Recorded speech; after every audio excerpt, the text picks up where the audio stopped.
Uh, Fellow Kenyans, I just want to give my political opinion as to why Rigathi Gachagua is in a very serious political dilemma. You might have realized that Rigathi Gachagua is strategically supporting Kalonzo Musyoka for presidency over friend Matiang'i. There are two serious and critical issues in Mount Kenya region. Number one, Gachagua recently launched his party, the DCP, and also there's an issue of the Jubilee Party, which has a very strong presence in the mountain. Now, Gachagua hopes that the DCP party will have a very strong foothold in the Mount Kenya region. On the other hand, President Uhuru Kenyatta, through Jubilee Party, is fronting Friend Matiang'i. So if Friend Matiang'i becomes very strong and the Jubilee Party is revived, it means that the Jubilee Party will produce majority of political leaders in Mount Kenya region. And if Matiang'i is strong and the Jubilee Party is revived, that means that it will push the new DCP party into political relevance. So that is why Gachagua is very keen. He does not want to antagonize the Mount Kenya region against Uhuru, now given that he has become an enemy of President Ruto.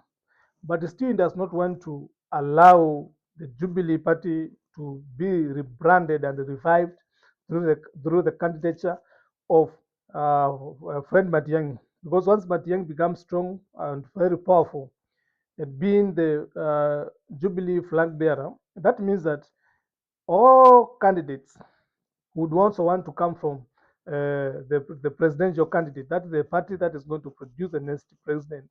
So that means that majority of leaders in Mount Kenya region will abandon Rigathis and the CP in favor of Jubilee Party so that they may align their interest to those of the president, the presidential candidate of Jubilee, who is friend Matiang'i. So this really puts Rigathi Gachagua in a very serious political dilemma. Another thing is that Gachagua is facing serious legal restrictions. He cannot fight for any political seat, although he has a party and he hopes that it is through the strength of his party will give him some leverage when it comes to negotiating at the national temple. It is the party, the vehicle that he can use. And you see, this party is still fragile, is very weak. This party merely depends on Rigathis' personal appeal. The party does not have its own structures. It does not have presence anywhere. The presence and the strength of that party is Rigathi Gachagua himself. So Gachagua is in a very serious tightrope because if Uhuru comes strongly, because Uhuru still has a support of the majority, and especially the political elite, the religious leaders, and many Kenyans. And if he comes strongly and supports friend Matiang'i, this is going to leave regardless DCP in a very state of is in political relevance. It is going to decimate that party entirely. So we cannot rely, and I think it is a big gambling for Rigathi Gachagua to push and to support Kalonzo Musyoka, who is a weaker candidate, because basically Kalonzo is viewed as a weak candidate in the entire country.